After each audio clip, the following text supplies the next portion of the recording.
Guinness book of world record में अपना नाम लिखवाने वाला अदाकार जिसने दुनिया में सबसे ज़्यादा फिल्मों में अदाकारी की और ज़्यादातर फिल्मों में लीड यानी हीरो के तौर पर अदाकारी की और दुनिया में एक ना टूटने वाला रिकॉर्ड बनाया। पाकिस्तानी पंजाबी फिल्म के अदाकार हीरो देसी मैन सुल्तान राई को इंडस्ट्री में राई साहब के नाम से जाना जाता था। राई साहब जितने बड़े अदाकार थे उतने बड़े अच्छे और मोमदिल इंसान थे। मैंने उस ज़माने के कई अदाकारों के इंटरव्यू देखे हैं और अपने वालिद से भी बचपन में सुना कि राई साहब इंतहाई अच्छे, सादा और नरम दिल इंसान थे। इतनी कामयाबी के बावजूद भी उनमें रत्ती बराबर गुरूर नहीं था। हम किसी फिल्म में जब हीरो की बात करते हैं तो हमारे दिमाग में पहला ख्याल आता है कि हीरो वहीद मुराद, मोहम्मद अली, सैयद कमाल, शान, बाबर, हुमायूं सईद, अली जफ़र और फहद मुस्तफ़ा की तरह हैंडसम, खूबसूरत, गुड लुकिंग होगा। लेकिन राई साहब में ऐसी कोई बात नहीं थी। सिर्फ एक शुद्ध देसीपन था जो देसी लोगों को पसंद आता था। भाई, एक फिल्म की कामयाबी का सबसे पहला असूल होता है कि आपके मुल्क में मैसेज यानी आम आदमी जिसकी तादाद मुल्क में सबसे ज़्यादा है वो फिल्म देखने थिएटर जाए। और वो काम उस ज़माने के फिल्म मेकर्स ने किया, लेकिन बदलते वक्त के हिसाब से उन्होंने क्वालिटी का मयार नहीं रखा और राई साहब के कत्ल के बाद इंडस्ट्री घुटनों पे बैठ गई। खैर, ये एक अलग मौजू है। हम बात करते हैं राई साहब की। सुल्तान राई एक Pakistani Punjabi film actor, producer और स्क्रीन राइटर थे। कहा जाता है कि राई साहब अपने दौर के सारे अदाकारों में हाईएस्ट पेड यानी महंगे अदाकार थे। राई साहब 24 जून सन 1938 में रावलपिंडी में पैदा हुए और कई सोर्सेज के मुताबिक राई साहब खुद पंजाबी नहीं बल्कि उर्दू स्पीकिंग फैमिली से ताल्लुक़ रखते थे। एक ऐसी फैमिली जो मुजफ्फरनगर इंडिया से हिजरत करके रावलपिंडी में आकर बस गई थी। राई साहब ने अपनी ज़िंदगी के 40 साल पाकिस्तानी सिनेमा के नाम कर दिए और अपनी ज़िंदगी में करीब 803 फिल्मों में अदाकारी की, जिसमें 100 उर्दू फिल्में थी और 307 पंजाबी फिल्में थी। और अपने बेहतरीन काम के लिए राई साहब ने 160 मुख्तलिफ एवार्ड भी जीते।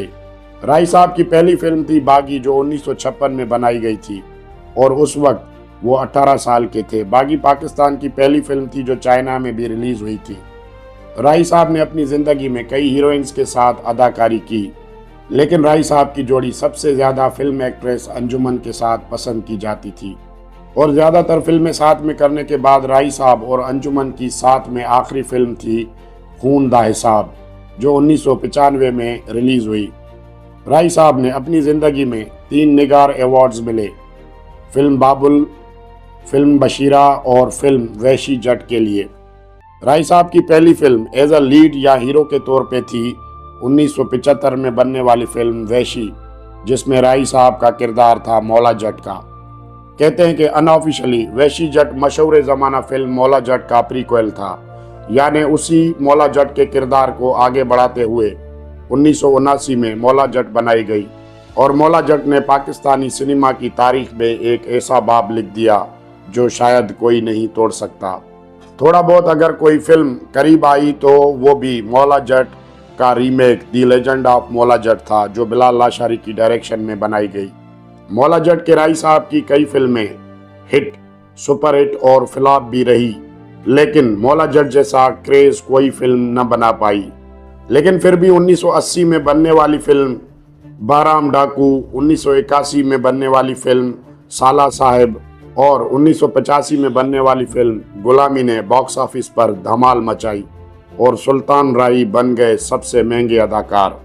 सुल्तान राई ने 803 फिल्में की, जिनमें 535 में लीड या इंतहाई अहम किरदार अदा किए।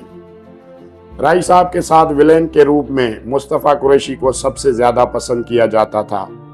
मुस्तफ़ा कुरैशी जो नूरी नत के किरदार के लिए मशहूर हुए और अपनी ज़िंदगी में पंजाबी, सिंधी और उर्दू फिल्मों के लेजेंडरी अदाकार हैं और आज भी राई साहब को याद करके रोते हैं। 9 जनवरी सन 1996 में राई साहब इस्लामाबाद से लाहौर सफ़र कर रहे थे। एमनाबाद के करीब जीटी रोड पर उनकी गाड़ी का टायर पंचर हुआ। टायर तब्दील करते वक्त कुछ डाकू उनको लूटने आए। हाथापाई में डाकुओं ने फायरिंग की और राई साहब के दोस्त उसी वक्त इंतकाल कर गए, लेकिन राई साहब जख्मी हुए और आखिर इस जहान को हमेशा के लिए छोड़कर चले गए। अपने पीछे छोड़ गए 803 फिल्मों में अपनी लाजवाल अदाकारी। पाकिस्तान फिल्म इंडस्ट्री की मशहूर अदाकारा बहार बेगम सुल्तान राही को याद करके कहती हैं कि सुल्तान हमेशा कहता था कि मेरे बाद लोग मुझे याद करेंगे। राही साहब की वो बात उस वक्त तो समझ में नहीं आई, लेकिन आज उस बात की अहमियत का अंदाज़ा होता है और वो बात सच लगती है कि राही सिर्फ एक था और उनकी जगह कोई नहीं ले सकता। लेजेंडरी अदाकार मुस्तफ़ा कुरैशी कहते हैं कि सुल्तान और मेरी स्क्रीन केमिस्ट्री बिल्कुल अलग थी और हमारी फिल्म में जोड़ी बहुत पसंद की जाती थी और आज हम दूसरा सुल्तान राही नहीं ला सकते। जी दोस्तों, तो ये थी मालूमात पाकिस्तान के लेजेंडरी अदाकार सुल्तान राही के बारे में। उम्मीद करते हैं कि ये वीडियो आपको पसंद आई होगी। दोस्तों से गुजारिश है अपने चैनल शो ऑफ पाकिस्तान को लाइक करें, सब्सक्राइब करें, कमेंट करें और मज़ीद दोस्तों तक शेयर करें।